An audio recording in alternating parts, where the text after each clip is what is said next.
Excusez-moi. Qui a dit d'entrer, là? Ah, pardon, je peux repartir. C'est l'heure de l'hebdo, c'est ça? C'est pour ça que vous venez me voir? Ah, comment vous avez deviné? Mon sixième sens, peut-être. Bah dis donc, vous êtes fort, je sais pas comment vous faites.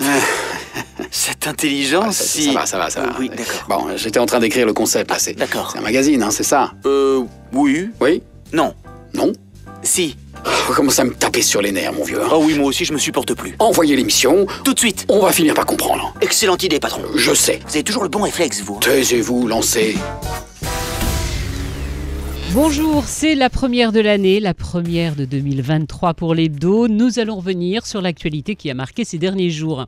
Samedi dernier, nous refermions le livre de 2022 et ouvert la première page de ce 23e épisode du 21e siècle. Alors nous sommes allés à votre rencontre pour connaître les grandes résolutions que vous avez prises. Ce sera avec Rimel. Avec les réseaux sociaux, une déclaration avec des mots inappropriés peut prendre des proportions énormes. C'est ce qui est arrivé cette semaine à notre ministre de la Justice, Abdellatif Wahabi. Ce sera l'un des sujets de la revue du web avec Selma. Amin Rahmouni, pour partir du bon pied sur la route de 2023, a décidé, lui, de se concentrer sur les bonnes nouvelles, le retour du Siam ou encore les femmes qui boostent l'emploi et l'économie en milieu rural.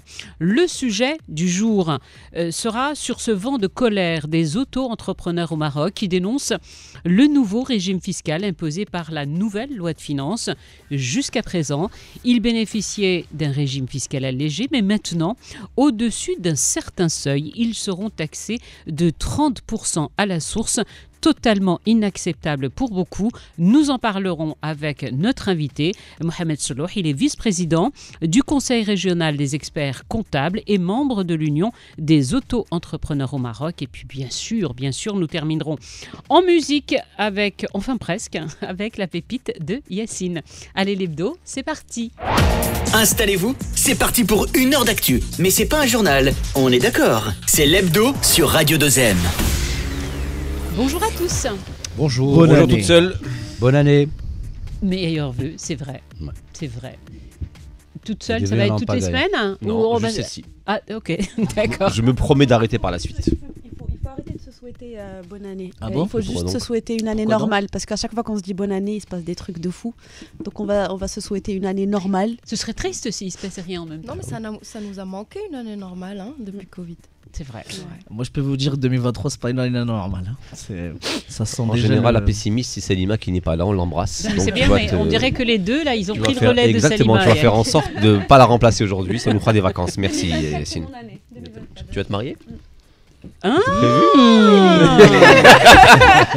débutons avec l'image de la semaine les mots de la langue. que vous pouvez découvrir vous aussi en nous suivant sur nos réseaux sociaux. Une image qui paraît totalement irréelle, tirée d'un film de science-fiction. Et pourtant, nous sommes le 31 décembre sur les Champs-Élysées à Paris. Il est précisément 23h59 et le décompte pour passer à l'année 2023 va débuter. La tension monte. Des dizaines de milliers de personnes sont présentes sur celle que l'on surnomme la plus belle avenue du monde. Des enfants, pour mieux profiter du spectacle, sont montés sur les épaules de leurs parents. Des amis se retrouvent, se rapprochent en se saluant. Mais ça, c'était juste quelques minutes auparavant. Mais quand le décompte débute, nous entrons dans une autre dimension. Chacun va prendre son téléphone pour immortaliser l'instant. On fait les derniers réglages d'image pour être performant. Pas de regard émerveillé, personne ne profite du moment, à part les enfants. D'où cette image surréaliste avec des dizaines de milliers d'écrans allumés au même moment dans la même direction. Comme des robots, des automates, des personnes sans vie, sans émotion. Le plus important pour eux, être les premiers à poster pour avoir le plus de likes, le plus de vues. Mais que sommes-nous devenus? Cette image à elle seule traduit le monde d'aujourd'hui. Elle nous met face à notre propre réalité. C'est à cela que nous sommes rendus. Nos téléphones guident désormais nos vies à chaque instant. Peut-être qu'il serait temps de nous réveiller tous pour sortir de ce coma qui nous renferme sur un simple écran. Quelle belle utopie. Mais je vous préviens.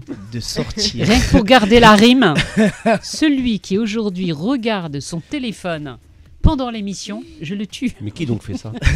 Jamais. À part, bah, Elle vous, est Certaines balances Ceci dit, sont vous dans vous remarquerez que le seul qui n'a pas son qui n'a téléphone pas près de son lui, téléphone c'est... pour une fois, figurez-vous, et il n'est pas posé sur la table. Il est soit déchargé. Vous parlez trop mal de la bouche, vous me Ou alors respectez il pas. a Mais oublié. non, il est en train de charger là-bas. Ah, ben voilà, Anyway. le téléphone déchargé. Non, mais n'empêche que vous l'avez tous vu, j'imagine, cette image, Oui, elle oui, s'est oui. beaucoup partagée. La vidéo aussi, puisque sur Twitter en particulier, quand la photo a été partagée, personne n'y croyait en disant mais non, c'est un montage, jusqu'à ce que les vidéos arrivent et que l'on voit. Et quand on grossit l'image, le plus dramatique, c'est qu'il n'y en a pas une seule. Qui est bien cadré. Non, pas une seule qui n'a pas de téléphone. Et c'est flippant. Moi, la question que je me pose, quel est le problème? Pardon. Comment ça, quel est le problème? Quel est le problème en fait? Bah, on ne vit plus l'instant présent. Exactement. C'est comme je vais paraphraser mon ami. Mais non, elle dit, on dirait que je finis, on essaie Yacine. d'opposer Non, mais des mondes. je vois pas, enfin, on n'oppose rien du tout. Il y a des gens, par exemple, qui vont à des concerts, qui prennent leur téléphone, qui ne voient pas le concert, C'est ça, qui exactement. filment le concert pour le revoir le lendemain. D'accord. C'est-à-dire qui Est-ce que tu imagines qui pour s'interdisent de le l'artiste vivre en direct pour le revoir enregistré d'une moins bonne Juste qualité. imagine Exactement. pour Le les lendemain. artistes par rapport à ce que dit Amine, imagine juste pour Et là, les pour le artistes. coup, pour cette photo, l'artiste, c'est l'arc de triomphe, c'est ça? Non, mais Non, c'est ne pas vivre non, l'instant non, présent. mais c'est intéressant. Toi, ça te choque pas du tout. Non, parce qu'il faut pas oublier un truc. Pourquoi on va à un concert de musique? Pour kiffer, pour être bien. Si les gens kiffent, il y a une autre manière de s'enjailler qui est totalement différente, qui est celle de 2023, qui est de filmer, de partager avec ses amis. Il est où le problème? Dans un certain équilibre, c'est pas trop mal. Hein. Ça nous permet, si on est capable de vivre le moment présent, Non, les gens et ne vivent pas le d'immortaliser moment un pour la moment. simple et bonne raison. veux-tu faire Salut Vous allez les voir boomers. Dans un certain Vous équilibre. allez voir Ça en s'appelle la fait schizophrénie. deux images qui résument tout. Image 10 ans auparavant. Nous sommes en même 2015, 2013, 2012, je ne sais plus. Non, 2023 moins 10 en Quand 2013. le décompte termine de minuit, les gens se jettent dans les bras et s'embrassent. Là, la vidéo dure après.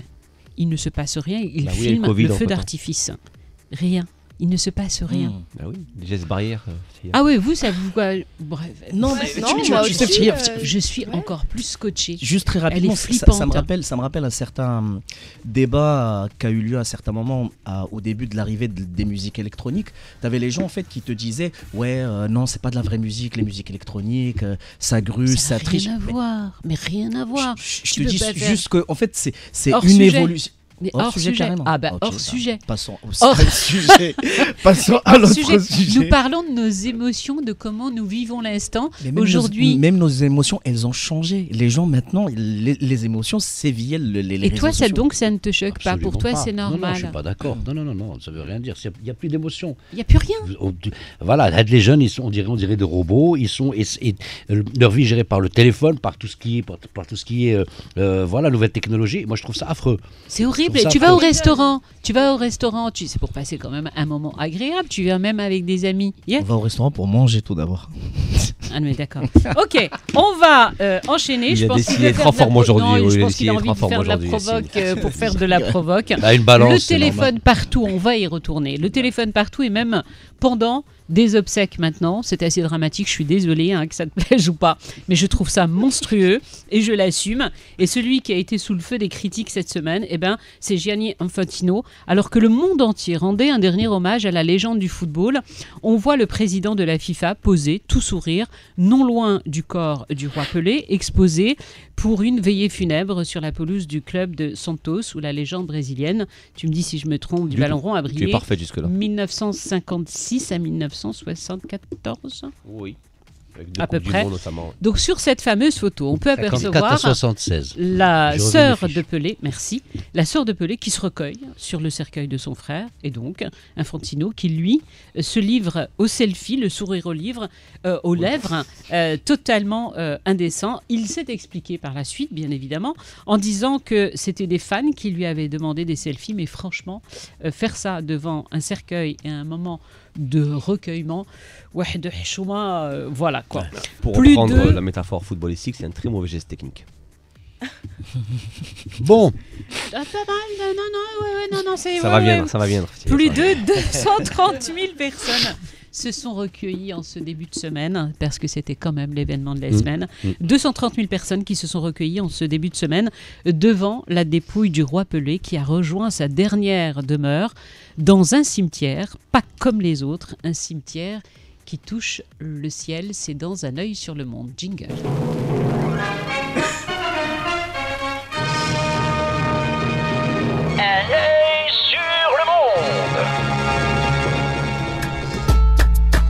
Et oui, décidément, il n'aura jamais fait les choses comme tout le monde. Tout pour se démarquer, pour se faire remarquer. Même descendre d'un étage. Il portait le numéro 10 aujourd'hui. Il a opté pour le numéro 9. 9e étage, c'est la nouvelle adresse du roi du foot. Repose en paix, Pelé, fais-toi plaise. Et c'est rien de le dire. 4 hectares, des salons de recueillement, des suites de repos, un restaurant, une chapelle, un musée automobile, une volière, un étang, des poissons, des toboggans, des spas. Non, je déconne ça. Mais le reste est vrai et réel. Pelé inhumé, je ne sais pas si c'est le terme qu'il faut. On va dire emmuré. Vous comprendrez pourquoi en regardant ces images. Emmuré au cimetière le plus haut du monde. 18 000 tombes, 14 étages. La légende, elle a choisi, comme je vous le disais, le 9e sans ascenseur. Pas besoin. Elle n'est pas prête d'y descendre donc de son piédestal. Un sarcophage VIP où il peut admirer, il a tout son temps d'ailleurs, le stade de Vila Belmiro où le triple champion du monde brésilien a joué de 54 à 76 avec le Santos FC. Quoique du ciel, il aurait pu avoir une meilleure vue. Mais bon, chacun voit son heure à venir à sa porte. Et les portes du paradis lui seront bien évidemment grandes ouvertes, lui qui a fait rêver tant de générations. Le Memorial Nécropole Œcuménica. C'est comme ça qu'il s'appelle, un cimetière à la verticale pour une carrière en flèche. 3 Coupes du Monde à son actif, faut le rappeler. Et donc c'est Pelé lui-même, fidèle à ses tirs cadrés, qui a choisi son pied-à-terre, levant les bras au ciel, comme une victoire sur la mort. C'était en 2003, une année où il faisait bon investir dans la pierre, mais sans épitaphe. D'ailleurs, je n'en vois aucune qui pourrait être à la hauteur de ce grand artiste du ballon rond. Peut-être celle-ci, toujours plus haut. Merci.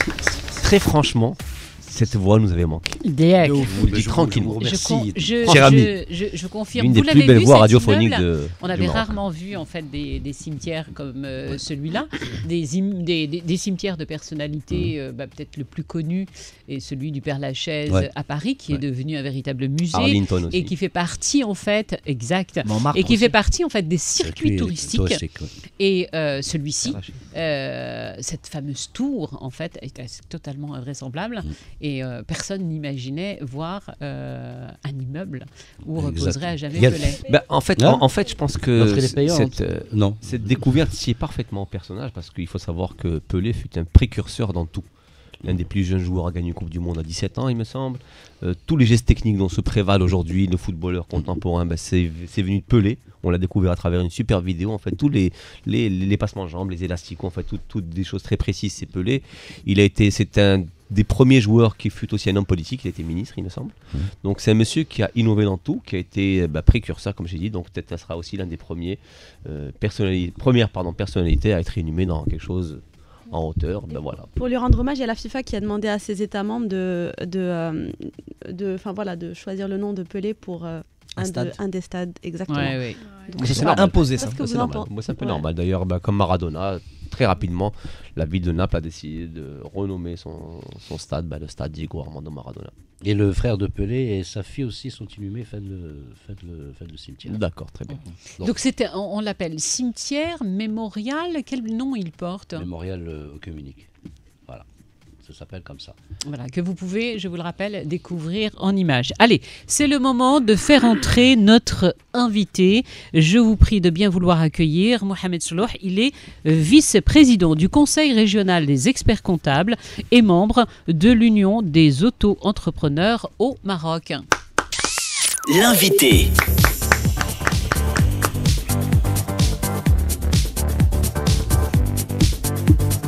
Merci pour l'invitation. Merci, c'est nous qui vous remercions. Bienvenue dans l'Hebdo, c'est la première fois. Oui, c'est un plaisir. Et ce ne sera pas la dernière, en tout cas, je J'espère. l'espère. On avait envie de vous recevoir, Monsieur Soulouh, pour nous parler d'un sujet qui nous tient à cœur, pour lequel nous avons été interpellés depuis plusieurs jours maintenant, celui de la situation des auto-entrepreneurs. Prestataires de services, commerçants, artisans, jeunes entrepreneurs montent actuellement au créneau pour dénoncer haut et fort le nouveau régime fiscal des auto-entrepreneurs qui entre en vigueur dès ce mois de janvier. Concrètement, et avec les mots les plus simples possibles, s'il vous plaît, que va-t-il se passer pour eux à partir de maintenant avec cette nouvelle loi de finances? Très bien, en fait, pour le dire, comme vous l'avez demandé d'une manière très simple, c'est que à partir du 1er janvier 2023, si vous êtes auto-entrepreneur, vous avez vos clients avec lesquels vous travaillez. Il faut en choisir les clients avec lesquels vous faites moins de 80 000 dirhams de chiffre d'affaires. Parce que si vous faites plus, tout ce que vous allez facturer en plus, vous allez recevoir juste 70%. Les 30% seront reversés à l'État automatiquement par votre client. Donc c'est un impôt retenu à la source par vos clients. Quand ils vont vous payer, si vous facturez par exemple 100 000 dirhams, on ne va pas vous payer 100 000 dirhams. On va vous payer 80 plus 70% du surplus. Très bien. Les 30%, ils seront retenus par votre client. 94 000 dirhams, très précisément. Par le client. Alors, par le client admettons- et reversé au trésor le mois suivant. Ce qui revient à dire qu'aujourd'hui, les auto-entrepreneurs sont condamnés à travailler avec les petits clients. C'est-à-dire qu'aujourd'hui, vous êtes libre d'être auto-entrepreneur, mais quand même, vous êtes condamné à rester petit. Sinon, il faut chercher d'autres clients pour avoir plus de chiffre d'affaires. Alors, je vais me faire, si vous le permettez, la porte-voix un petit peu de ces auto-entrepreneurs. Est-ce que vous pouvez nous expliquer, parce que l'incompréhension est là, et c'est très important en fait pour tous ceux qui sont dans cette situation de comprendre. J'ai envie de vous dire juste pourquoi. Nous sommes tous conscients qu'il y a quelques années, ce statut a été mis en place pour lutter contre le secteur informel, d'une, de deux, pour permettre à de jeunes entrepreneurs de se lancer, et trois, faciliter les mesures administratives. Ce statut a connu un véritable succès et connaît toujours un succès. Aujourd'hui, d'après les derniers chiffres, et ils sont de 2021, on en a parlé ensemble hier lors de la préparation de cette émission, on est pratiquement à 400 000 statuts d'auto-entrepreneurs en activité. C'est ce qui démontre l'engouement en fait pour cette facilité administrative. Il n'avait pour le moment que 1% en fait de leurs revenus. Ce sont des bas salaires. Pourquoi cette mesure ? En fait, déjà, c'est extrêmement important de préciser qu'aujourd'hui, nous avons deux types d'auto-entrepreneurs. Vous avez le droit de vous inscrire en tant qu'auto-entrepreneur, soit en tant qu'auto-entrepreneur commerçant ou industriel. Et à ce moment-là, vous avez un chiffre d'affaires maximum de 500 000 dirhams, qui est déjà insuffisant. 500 000 dirhams, c'est rien. Ou 200 000 dirhams quand vous êtes prestataire de service. Aujourd'hui, ceux qui sont concernés par la retenue à la source de 30% sont les prestataires de service. C'est-à-dire ceux qui font du commerce, qui achètent et qui font de la revente des biens en l'état, ou les petits prestataires en fait qui font des prestations à caractère industriel, principalement de l'artisanat, ne sont pas aujourd'hui concernés par cette mesure. Par contre, ceux qui sont des prestataires des services, ici le gros, aujourd'hui, ils sont concernés par cette mesure. Ce que les gens ne comprennent pas, c'est que déjà le choix du moment n'est pas opportun. C'est en fait, c'est post-Covid. Beaucoup de personnes se sont débrouillées bien après Covid. D'ailleurs, en regardant les statistiques, 160 000 entrepreneurs ont fait les matriculations après Covid, juste en 2020. C'est-à-dire que les gens, ils ont quand même essayé de se débrouiller, de trouver un emploi, peut-être que certaines entreprises ne fonctionnent plus, ne peuvent plus payer des salaires. Ils ont transformé le personnel ou les salariés en des prestataires de services, ce qui a permis à tout le monde d'être gagnant. Aujourd'hui, les arguments qui ont été avancés par le législateur, pour ne pas dire le gouvernement, parce que je ne sais pas s'il y a un parlementaire qui a défendu cette mesure, c'est qu'aujourd'hui, il y a de la fraude. C'est que les entrepreneurs, ils fraudent. Sincèrement, je ne comprends pas, en fait, c'est quoi l'idée derrière, c'est quoi cette fraude ? C'est-à-dire, est-ce que c'est d'abord... Alors, je vais reprendre, pour aller dans votre sens, l'énorme ambiguïté est là. Notre ministre de l'économie et des finances, Nadia Fetsah, a expliqué, devant la presse d'ailleurs, que le statut de l'auto-entrepreneur est utilisé, et c'est ce qu'elle avait dénoncé, pour contourner le salariat et ses charges. Elle a souligné que ces dispositions interviennent pour lutter contre les phénomènes du salariat déguisé qui permet aux employeurs de payer moins d'impôts et de charges salariales. Why not ? C'est totalement légitime et on comprend. Mais là, où le bas blesse, ce sont les auto-entrepreneurs qui sont pénalisés. Ce ne sont pas les sociétés, les entreprises. Moi, en fait, personnellement, là, je me pose une question, parce que ça, ce n'est pas le discours du ministre. C'est aussi le discours de la CGM, qui est le syndicat des patrons. Je ne comprends pas pourquoi il est en train de défendre les petits prestataires, ou plutôt les salariés. Parce qu'il y a les syndicats qui devraient défendre les salariés. C'est pour la première fois que la CGM est en train de défendre le salariat. Alors que d'un autre côté, il demande la réforme du Code du travail en disant que nous avons besoin de plus de flexibilité. Normalement, la CGM, il devrait défendre la refonte et en fait l'élargissement et la perfection de ce statut, parce que ça permet quand même d'avoir une flexibilité en termes d'emploi, en termes de postes de travail, et ainsi de suite.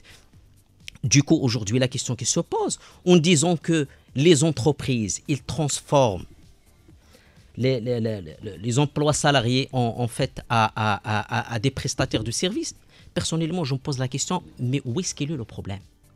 Si aujourd'hui, moins de recettes fiscales pour l'État. Principalement, c'est ça. C'est-à-dire que le souci derrière, c'est que quand vous êtes salarié, on vous taxe à 38%, ce qui est discutable. 38%, c'est énorme. C'est beaucoup. Oui, mais il n'y a pas que ça. Il y a aussi un statut qui est plus précaire pour l'auto-entrepreneur. C'est-à-dire qu'aujourd'hui, moi, quand je travaille dans une société qui m'emploie, j'ai une ancienneté, j'ai une sorte de protection, entre guillemets, bon, même si nous sommes dans un marché ouvert, mais quand je passe en auto-entrepreneur, je n'ai plus tout ça, je deviens un peu précaire, dans le sens où je suis tributaire des marchés que je veux avoir ou ne pas avoir. Est-ce que ce n'est pas aussi une manière de protéger le salarié par rapport à l'entreprise? Moi, quand je regarde le chiffre, c'est-à-dire le seuil de 80 000 dirhams, d'ailleurs, je me pose la question. C'est quoi? Pourquoi 80 000 dirhams? Je ne sais pas sur quoi, comment il a été calculé? Justement, je ne sais pas. Sincèrement, moi, je pose la question. C'était 50 000 dirhams et quand il y a eu les gens commençaient à protester. D'ailleurs, quelqu'un, juste pour à titre anecdotique, il a dit les 50 000 et les 80 000, c'est les salaires des ministres. Le secrétaire général, il a 50 000. C'est qu'on a plafonné ça à un salaire mensuel d'un ministre arrondi aux 1000 dirhams supérieurs. Excusez-moi, est-ce que vous pourriez juste revenir sur cette histoire-là, parce que vous avez parlé tout à l'heure de deux catégories d'auto-entrepreneurs. Les artisans, c'est ça ou En fait, les prestataires de services. C'est-à-dire que vous faites appel à un prestataire de service qui peut être, d'ailleurs, quand vous regardez la liste des prestations de services, presque toutes les professions libérales sont exclues. Un avocat, un médecin, un expert comptable, un comptable, un notaire ne peuvent pas être des auto-entrepreneurs. Donc, on a laissé juste les petites prestations pour les auto-entrepreneurs. La deuxième catégorie, c'est les gens qui achètent des produits et les revendent. C'est-à-dire des gens qui ont des marchandises, vous les appelez, elles vous ramènent du papier, elles vous ramènent des petits trucs qu'ils achètent et qu'ils revendent. C'est limité à 500 000. Pour ceux-là, ils sont à 500 000, alors que l'auto-entrepreneur, l'autre catégorie, elle est à 80 000. Il est à 200 000. Le maximum du chiffre d'affaires, c'est 200 000. Non, mais je parle de plutôt du taxage à 30%. Le taxage à 30%, ça ne concerne pas les personnes, ça ne concerne pas les personnes qui font du commerce, qui ont 500 000. Ça ne les concerne pas aujourd'hui. Alors, concrètement, ça concerne juste les prestataires de services. Concrètement, si Mohamed, si vous me permettez de vous appeler Mohamed. Ah, bien sûr. Mohamed, concrètement, je gagne aujourd'hui, j'ai un seul client pour lequel je suis prestataire de service. J'ai un salaire parce que ce sont des petits salaires. J'ai un salaire de 9 000 dirhams. D'accord? Quand je vais passer ce seuil de 80 000 dirhams, je ne serai même pas à 10 mois d'ailleurs, vous faites vite le calcul, vous allez vite le calcul, vous l'expert comptable. À partir de là, on va me retirer 30% de mon salaire, c'est ça? On va nous retirer 30% pour la partie au-delà de 80 000. Ça veut dire tous les salaires qui viennent après. 9 fois 12, donc 2 fois 9, 18, on va dire 108 000 dirhams. Exact. Jusqu'à 80 000 dirhams, on ne te touche pas. Tu paieras les 1% classiques. Et ensuite, entre 80 et 108 000, donc les 28 000 dirhams, on va te reverser que 70 000 dirhams des 28 000 dirhams. Mais par contre, moi, par rapport à ça, qui est très clair, pourquoi est-ce que c'est le prestataire, parce que ce n'est pas des salariés, ce sont des prestataires de services différents.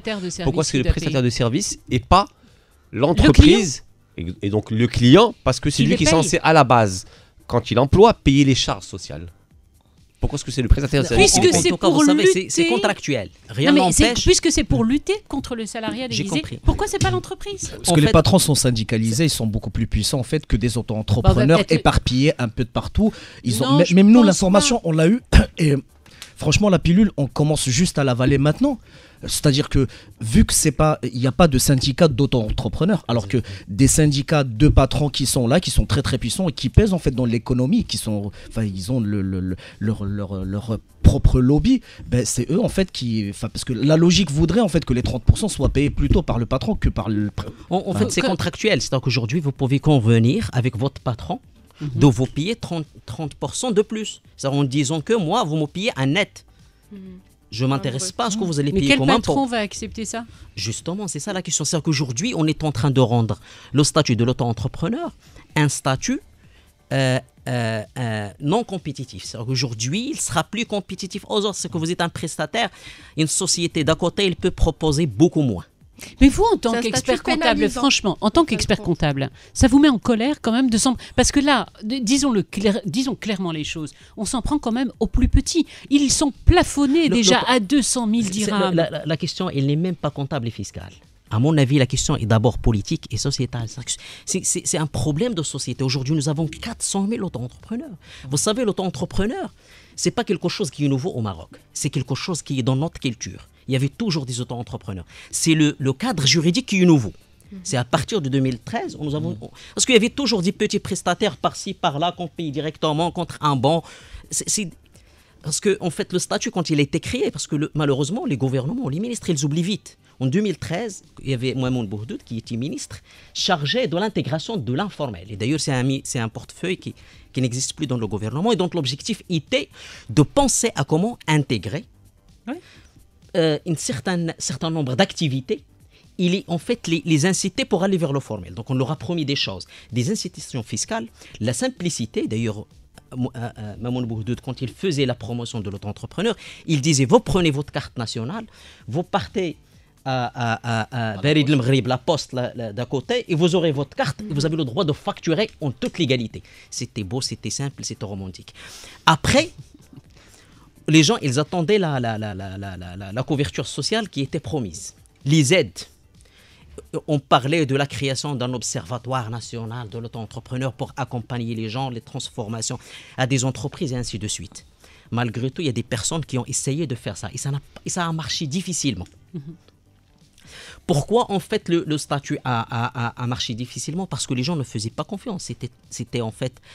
D'ailleurs, ils ne voyaient pas l'intérêt. Parce que quelqu'un vous dit, moi je vais être identifié. Et le Maroc est un pays qui est champion de l'instabilité fiscale. Ils vous disent, attention, aujourd'hui, vous allez tous vous identifier, vous payez 1%. Au bout de 3 ans, à réforme, il y a beaucoup de personnes vous allez tous passer à la déclaration de revenu global et vous serez taxé à 38%. Et l'administration, il aura l'historique de vos mouvements. Vous n'allez pas quand même venir l'année prochaine leur dire, je n'ai rien chiffré. D'ailleurs, il y avait ceci.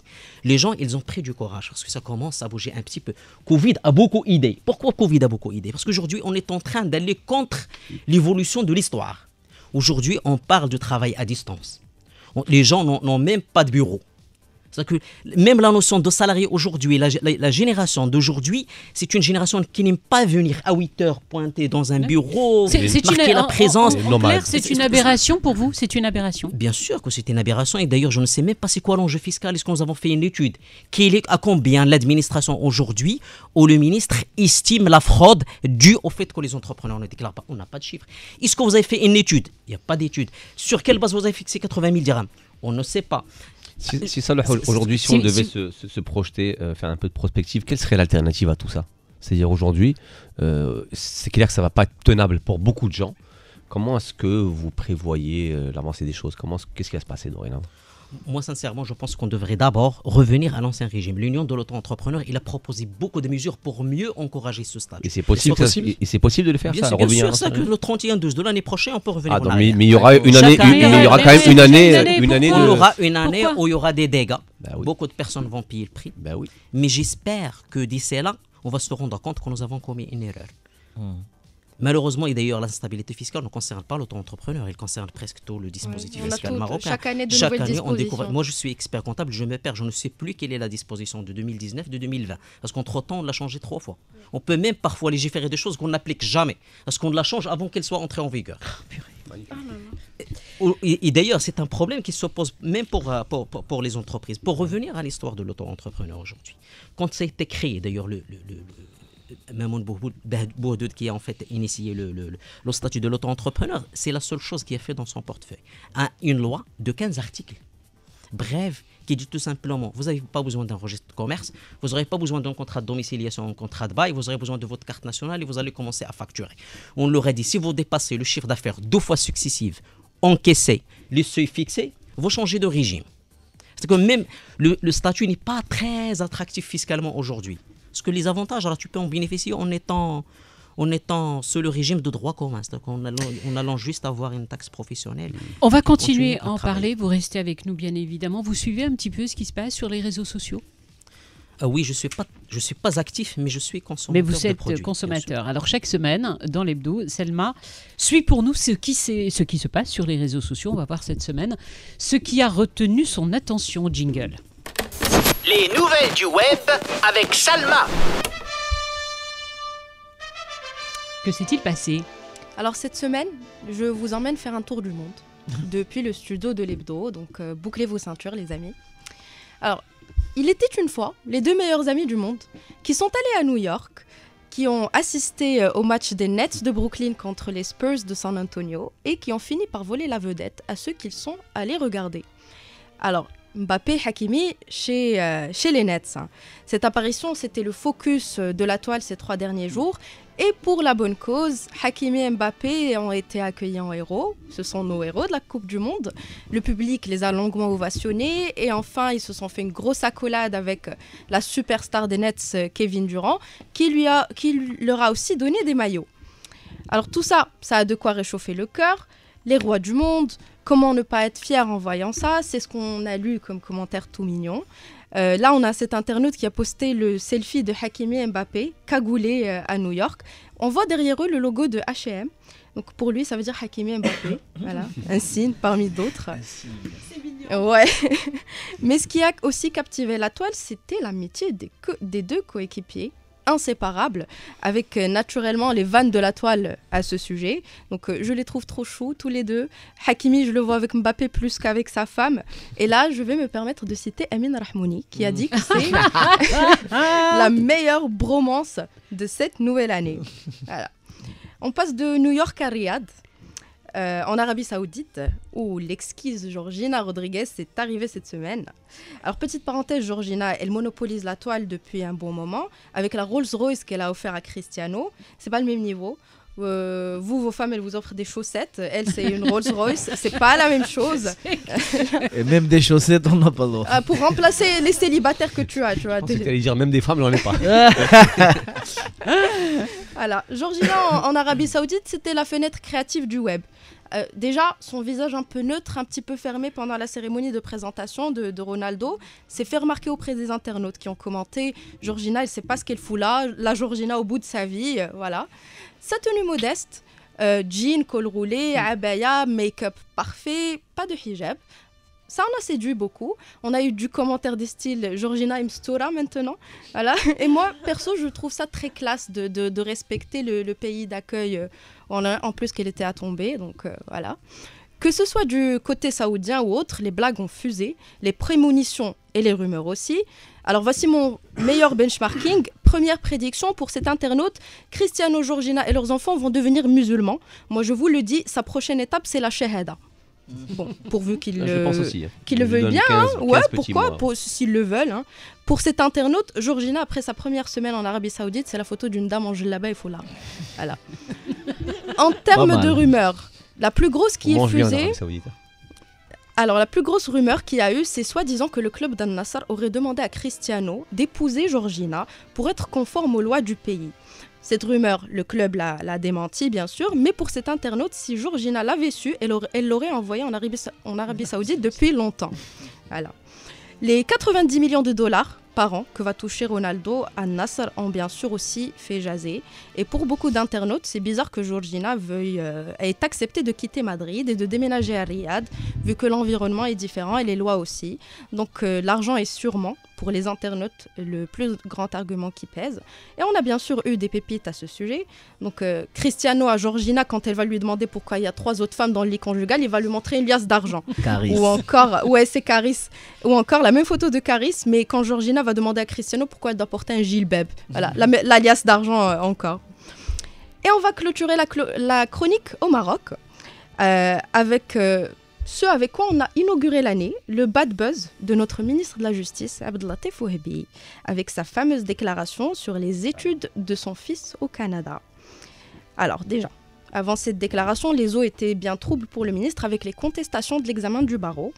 Et cette déclaration était l'huile sur le feu. Beaucoup d'internautes ont été mécontents. Comme là, au moment où tout le monde est en colère à propos de l'examen du barreau, le ministre se moque et provoque les Marocains, dit cet internaute, qui qualifie la déclaration de Wahbi de provocatrice et irresponsable de la part d'un ministre. Mais t'as pas dit la déclaration. Il a dit quoi? Mon fils a 2 licences issues d'une université. ولدي عنده جوج الإجازات في كندا باه لاباس عليه وصيفطو قرا برا. J'avais prévu la vidéo pour ça. Mais c'est important de rappeler la déclaration pour comprendre en fait les réactions. Qu'ils le pensent, qu'ils le fassent, ce n'est pas là le problème. Le problème, c'est qu'ils le disent en fait, et qu'ils le disent avec ce mépris et cette fausse fierté en fait. En fait, c'est ça la vie qui était. Il parle qui de était lui là. en fait à la 3e personne, tu vois. Son père est riche, il peut se. Pour ce deuxième internaute, voilà, soyons clairs. Le ministre a le droit d'envoyer son fils à la Lune, mais en tant que ministre, il faut ménager la sensibilité du peuple qui peine à finir les fins de mois, surtout dans ce contexte d'inflation et de hausse du coût de la vie, etc. Bref, passons un petit peu côté humour. Nos internautes se démarquent toujours par la créativité, notamment avec ce montage de la fameuse série Better Call Saul, si vous connaissez. Ouais, c'est devenu Better Call Wahbi. Voilà. Autre détail, c'est que l'examen a été réussi par de nombreux candidats qui portaient le même nom de famille que le ministre, dont son propre fils. Une simple coïncidence selon Wahbi, qui, je rappelle, s'est excusé pour cette déclaration, mais c'est une coïncidence qui a soulevé de nombreuses questions de la part des internautes. Est-ce que c'était du piston ou pas? Il y avait tellement de Wahbi à l'examen du barreau qu'il ne manquait plus que Heifa Wahbi elle-même. Alors, pour cet internaute, peut-être qu'elle n'a pas eu le mémo. Voilà, tout simplement. El Hassoul, on va finir sur ce vers de poème qui a été revisité par les internautes. ليس الفتى من يقول كان أبي بل ولكن الفتى من قال هكا نضر. Voilà, c'était la blague des internautes. Avez-vous envie de réagir? Vous faites comme vous voulez, mais j'ai ouï dire que vous étiez un petit peu engagé aussi politiquement à une période de votre vie. Est-ce que vous trouvez, je vous demande pas de juger la déclaration en elle-même, mais comment vous réagissez? Je vais commencer par la fin. C'est vrai que je suis un militant du PAM entre 2009 à 2020. C'est que quand même 11 ans, j'étais membre du bureau politique. Malheureusement, le parti Authenticité et Modernité, c'est ça. C'est que il y a des Fatem Zahra Mansouri, il y a des Mehdi Ben Saïd, il y a des Younes Skouri, mais il y a aussi des Wahbi. C'est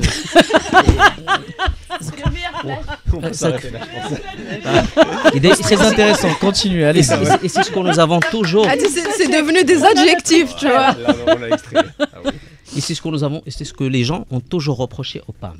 C'est qu'il y a ce mix. On peut y trouver même les profils. C'est des gens qui ont beaucoup de choses à dire, mais aussi, malheureusement, Wahbi, c'est quelqu'un que j'admire beaucoup, qui a beaucoup de qualités, mais la communication et l'intelligence sociale n'en fait pas partie, parce qu'il n'est pas à sa première. Je ne rajouterai pas un mot là-dessus. Nous allons... Par contre, pour reprendre la métaphore footballistique, quel geste technique, par contre. Ouais. Quel geste technique. Il y a but derrière. Non, je crois qu'il y a le goal. Nous allons continuer à parler d'économie, d'une économie dont on parle peu. Cette fois-ci sur ce qui va bien. On parle beaucoup de ce qui ne va pas, mais quelquefois ça fait du bien de voir des choses positives, il n'y a pas de raison. Et si pour une fois on ne parlait que de belles choses, des infos qui nous remonteraient le moral, des infos positives, c'est ce que tu as choisi de traiter cette semaine. Alors j'aurais voulu aussi vous parler de Abdallah Ouf décédé cette semaine. Il y aura un gros hommage, je pense que je ferai ça la semaine prochaine. Mais aussi je me suis fait une promesse pour cette première de l'année 2023, en fait, que je vous souhaite à tous belle, heureuse, gorgée de santé, de sérénité.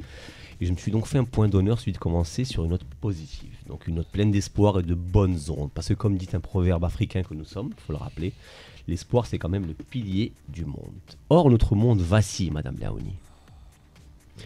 Il vacille parce qu'il y a le Covid et son variant qui semble repointer son vilain nez. Il y a la guerre russo-ukrainienne qui est toujours là, la pluie qui tarde à venir, les prix qui ne baissent toujours pas, nos responsables qui nous abreuvent de sorties médiatiques irresponsables, une loi de finances qui promet de nous saigner un peu plus, toujours plus en fait. Bref, cette année 2023, ça promet d'être du sport et pas celui qui fait du bien. Alors je fais comme tout le monde, je résiste, je m'accroche, je refuse de laisser la bonne hype Coupe du Monde retomber. Parce qu'on est quand même 2 finalistes, bon sang, il faut le rappeler, je vais vous le rappeler souvent pendant cette année. Et parce qu'aussi, comme disait le génial écrivain russe Dostoïevski, vivre sans espoir, c'est cesser de vivre. Et là, boum, le miracle fut. Il a pris la forme d'un petit communiqué de presse, en fait une toute petite déclaration perçue comme une grosse bouffée d'oxygène chez un très large pan de notre population, celle qui nous sustente. Roulement de tambour les amis. Voilà, sachez donc qu'après 3 années de stand-by pour cause de Covid, le Salon international de l'agriculture du Maroc revient pour une nouvelle édition du 2 au 7 mai prochain. Ça n'a l'air de rien, dit comme ça, mais c'est une lueur au bout d'un tunnel bien sombre pour des millions de nos agriculteurs frappés par une sécheresse qui dure. Ce salon est leur plus belle vitrine, une mariée qu'on honore de ses plus beaux atours. Et des atours qui rapportent. Je veux juste rappeler qu'en fait, les coopératives, qui sont les principales pourvoyeuses d'emplois féminins dans le monde rural, ils réalisent en moyenne 70% de leur chiffre d'affaires annuel en 5 jours d'activité. Vous nous expliquerez comment on va fiscaliser et régler tout ce problème-là. Pour celles en fait qui proposent des produits du terroir, par exemple. Ce sont des chiffres parlants qui viennent sauver une saison parfois ternie par les aléas climatiques actuels. On va donc pas bouder notre plaisir et saluer comme il se doit le retour d'un événement majeur qui maintient vivace l'économie d'une ville, Le sien. et de tout un secteur, comme nous avions alors salué à l'époque le retour des spectateurs dans un stade de football, on avait salué des festivaliers dans les manifestations culturelles, on avait encore 2 fois plus salué l'humour le retour de l'humour dans les chroniques de Yassine Chabouktiert. Car c'est ça aussi le comeback du plus grand salon professionnel et public du Maroc, le marqueur d'une vie le marqueur d'un retour à la vie d'avant sans restriction ni confinement, tout au plus un simple respect des élémentaires gestes barrières. Et ça, je vous le dis les amis, ça vaut bien tout l'espoir du monde. Merci. J'aime beaucoup Merci ce à que vous. vous faites. Merci Yassine Chabouktiert. Je voulais garder le presque fin pour garder des bonnes nouvelles. Qu'est-ce que vous avez pris comme quoi qu'on en a parlé? Est-ce que vous avez pris de belles résolutions pour cette année 2023? C'est à vous en fait. Eux ils m'intéressent pas. Il n'y a que vous qui m'intéressez aujourd'hui. Est-ce que vous avez pris de belles résolutions? Encore faut-il les tenir. C'est que chaque année on en fait autant, mais c'est très difficile. Moi personnellement, si je pense à quelque chose que je devrais absolument commencer à faire en 2023, c'est un peu plus de sport. Bon, mais ça c'est un classique, ça. Tout Non, le mais monde ça, le fait. c'est un classique. C'est tout le monde, ça, s'il vous plaît, non, sauvez le monde. Non, on On veut ne vous autre demande pas chose. ça. On vous demande de sauver le monde. Là, les résolutions, c'est pour faire des choses incroyables, exceptionnelles. Faites-nous Aujourd'hui, rêver. si j'arrive à me sauver moi-même, c'est déjà C'est déjà un bon début, mec. Mais vous savez, je vais vous dire une chose, si Mohamed, quand vous êtes arrivé pour nous comme un messie. Et je ne parle pas du joueur de foot.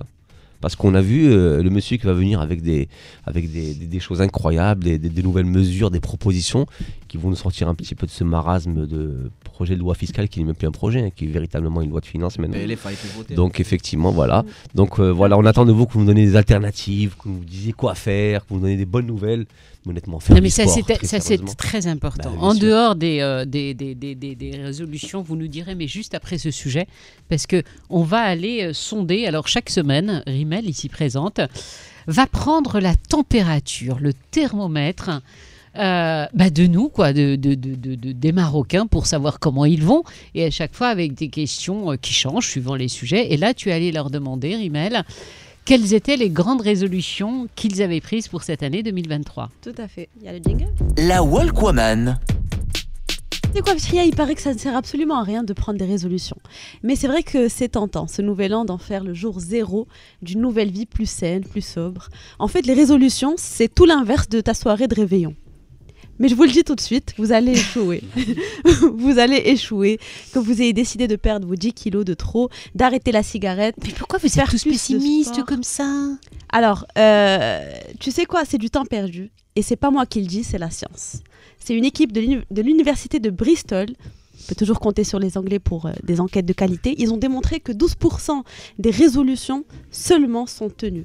Alors la plupart d'entre elles ne voient jamais le mois de février. Et je suis complètement d'accord. Ça tient, allez, combien de temps une résolution? Une semaine? 1 mois? 2 mois? Yallah, gars. Bon, on verra si Mohamed dans 6 mois, voir s'il a fait du sport ou pas. Il te répondra. Dans un monde idéal qui souvent n'existe pas, eh ben peut-être qu'on ferait mieux de ne rien faire finalement.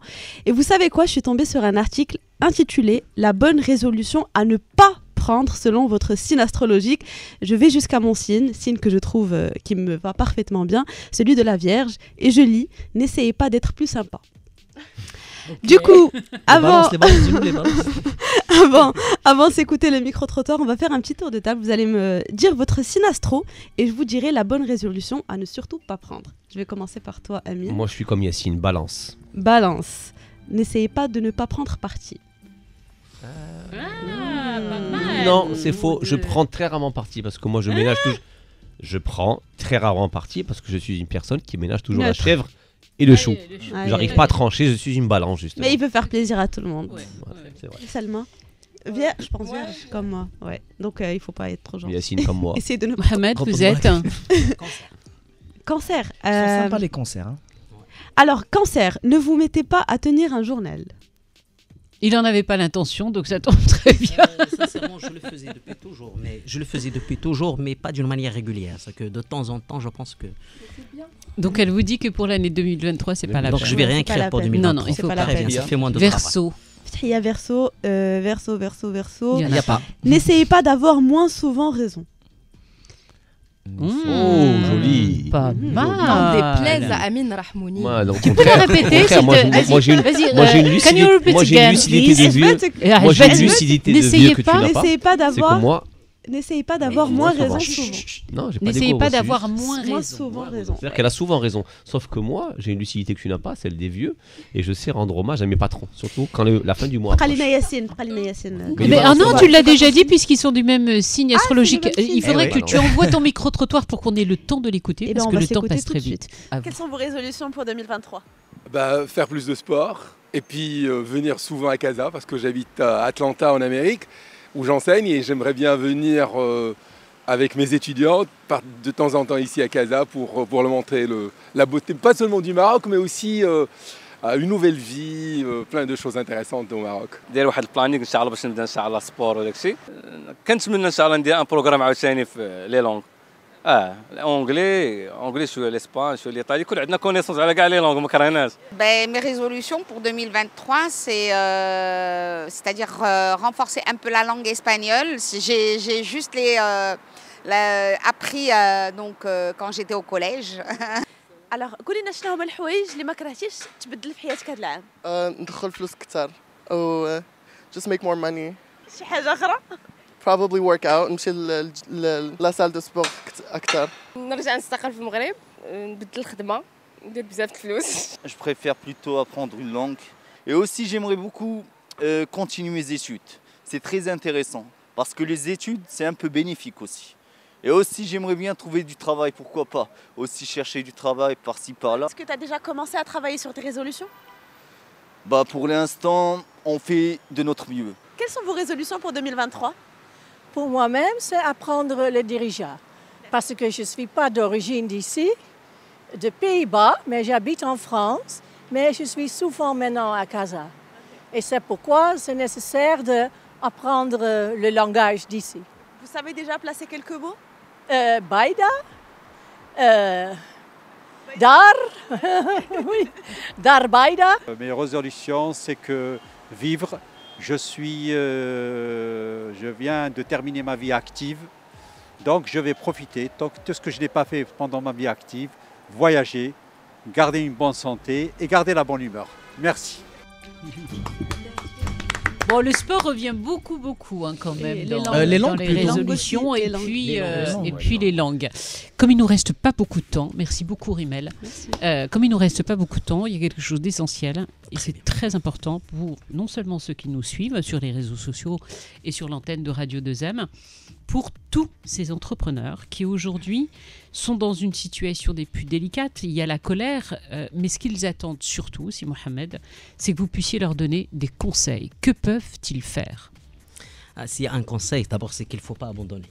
Parce qu'aujourd'hui, je sais que la plupart des entrepreneurs, c'est des jeunes, c'est des étudiants, c'est des personnes qui ont perdu leur job. Donc, ils n'ont pas trop le choix. Ils ont opté à ce statut. Je pense que l'instabilité fiscale fait partie de l'environnement des affaires, fait partie du contexte. Et la flexibilité, la force d'adaptation devrait être l'une des caractères d'un entrepreneur. Et pourquoi pas si les activités marchent, si les gens ils peuvent avancer et se transformer en des structures, en des entreprises juridiquement parlant, des SARL associés uniques ou éventuellement à des personnes physiques et voire un peu plus grand, ça serait encore beaucoup plus intéressant. Parce qu'aujourd'hui, ce qu'il ne faut surtout pas faire, c'est arrêter son activité ou penser à revenir au salariat parce qu'il y a une mesurette fiscale qui n'est pas dans mesure. Donc d'aller à les négociations en fait avec le principal client, d'aller à la négociation. Aller négocier, éventuellement chercher d'autres clients, se transformer juridiquement, c'est qu'il faut aller voir son conseiller, un expert comptable, un comptable agréé, un consultant, un ami qui se comprend peut-être, il lui donnera quel est le meilleur choix. Mais pour ceux qui travaillent, et vous le savez, pour ceux qui travaillent, et c'est le cas de beaucoup d'entrepreneurs aujourd'hui, qui travaillent à plein temps avec un seul client. Je sais qu'aujourd'hui, le problème est d'abord, c'est un problème des deux parties. Ce n'est pas seulement l'auto-entrepreneur, et je sais que l'entreprise, c'est-à-dire son client, est aujourd'hui plus outillé à trouver des solutions légales et qui arrangeraient tout le monde. Je sais que qui arrangeraient en fait les deux parties. Qui arrangeraient les deux parties. Je sais qu'aujourd'hui, à chaque fois qu'il y a un problème, c'est un challenge et j'ai confiance dans nos jeunes, dans nos auto-entrepreneurs, parce qu'aujourd'hui, ce qu'ils ont fait depuis la création des statuts auto-entrepreneurs jusqu'à date d'aujourd'hui est quelque chose d'extraordinaire. Un dernier message, si aujourd'hui il y a de la fraude, il y a des dépenses fiscales, ce n'est pas forcément au niveau de l'auto-entrepreneur. Je sais que c'est la partie la plus faible, c'est la micro-entreprise, c'est quelque chose de très... C'est ce que je vous disais. En fait, ça touche directement les familles. Là où le bas blesse, c'est justement, on s'en prend... En fait, pourquoi on en parle autant, pourquoi les auto-entrepreneurs montent tellement au créneau, c'est dire on nous tombe dessus, on est les plus petits salaires. Le bas blesse, il est là. On s'en prend pas. Les avocats, par exemple, sont montés au créneau pour effectivement défendre leurs droits, mais on peut pas parler des mêmes activités, des mêmes salaires. Ça n'a rien à voir. C'est à multiplier par... aussi un autre conseil, et cette fois-ci, c'est pas pour les auto-entrepreneurs, mais c'est pour les gouvernements et les responsables. C'est que l'auto-entrepreneur est une loi de 15 articles qui a créé 400 000 emplois. Chaque semaine, chaque mois, on applaudit des usines de câblage qui créent 2000 postes, 2500 postes. 400 000 emplois qui ont été créés suite à une loi de 15 articles. Et qui auraient pu aller à l'informel. Effectivement, c'est qu'aujourd'hui... Ou alors qui sont, où tu as raison, et qui sont, et pour la plupart, qui sont sortis de l'informel. Exactement. Qui se mettent bien, et moi je vais vous dire, sur les réseaux sociaux, et dans des groupes WhatsApp, alors qu'on ne retrouve pas que les gens se partagent, il y en a beaucoup, très franchement, bon, peut-être pas une majorité, mais qui disent, on veut nous forcer à quoi ? À la fausse facture dont on est sorti. On va être obligé de faire des fausses factures pour ne pas qu'on nous pénalise sur ces 30%, pour qu'on puisse juste vivre, manger, payer notre loyer et tout ce qui s'ensuit. C'est horrible, quoi. Cette phrase, elle est horrible, mais elle est très partagée, de se dire n'importe comment, on n'a pas le choix. On veut nous conduire vers ça. Vous savez, en fait, le problème, où est-ce qu'il est, c'est qu'aujourd'hui, quand vous faites un prélèvement de 30%, c'est que si j'appelle quelqu'un dans la rue, qui n'a même pas de carte auto-entrepreneur et qui me fait une prestation, et je le paye, je prélève 30%. Si vous êtes auto-entrepreneur et vous avez plus de 80 000 dirhams, je vous prélève les 30%. Tant mieux de faire appel à quelqu'un dans l'informel, parce que finalement c'est la même chose. Et je n'aurai même pas l'obligation de le déclarer dans un état. Aussi, il y a un souci d'équité fiscale. C'est-à-dire aujourd'hui, si je suis un auto-entrepreneur qui a 3 clients avec lesquels je fais 70 000, 70 000, 60 000, je paye 1%. De 180 000 mais quelquefois, on peut pas mais si je travaille avec le même client, machin. Ouais. Je travaille avec le même client. On arrive pratiquement je paye 30%. Vous imaginez 30%. Quelques minutes, 30%, c'est un taux qui est supérieur au taux qu'il paye quelqu'un qui spécule à la bourse. Wow. C'est énorme. C'est énorme. Qui gagne aussi. Si Mohamed, on me fait signe en régie, mais non, mais je vais vous faire revenir. On a besoin, je vais vous faire revenir, je vous le promets. On termine toujours cette émission en musique. Quel est votre univers musical ? Moi, je suis en fait beaucoup plus pour tout ce qui est amazir. Et surtout, j'écoute beaucoup un grand fan du bled. Ouais. Allez, on a une petite surprise pour vous.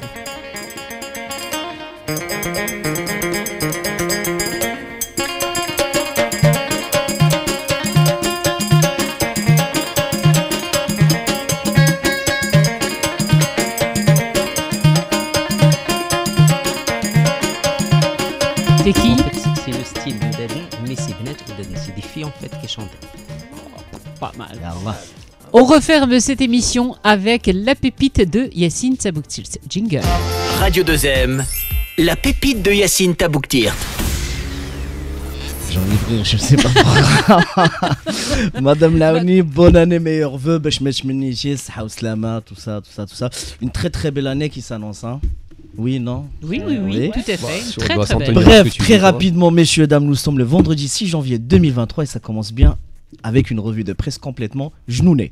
Première information avec laquelle nous avons clos 2022 et qui dégouline de superstitions. L'ancien pape Benoît XVI est mort à l'âge de 80 ans. Une année qui commence par la mort d'un pape, ça sent pas bon. Deuxième événement marquant. Cristiano Ronaldo, un des meilleurs joueurs de foot de l'histoire, quintuple ballon d'or et qui finit sa carrière dans le club saoudien Al-Nassr.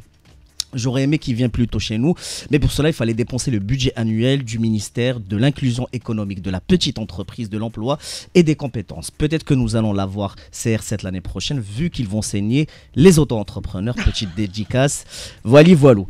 Troisième bonne nouvelle de l'année. Le Covid se porte bien et pour cela, le Maroc a interdit l'accès aux voyageurs en provenance de Chine à partir du 3 janvier 2023. Je dis ça, je dis rien. Quatrième actualité, Zouina, la casserole politique de ce début d'année avec le ministre de la Justice, Abdel-Latif Ouebi, qui on peut le dire, il est dans la sauce. Après ses propos complètement inadmissibles et ce cafouillage autour des résultats des examens du barreau. Cinquième et dernière bonne nouvelle, la pépite d'aujourd'hui qui nous rappelle que malgré les coups bas de la vie, nous avons au fond de nous une flamme qui scintille et qui nous permet de garder espoir.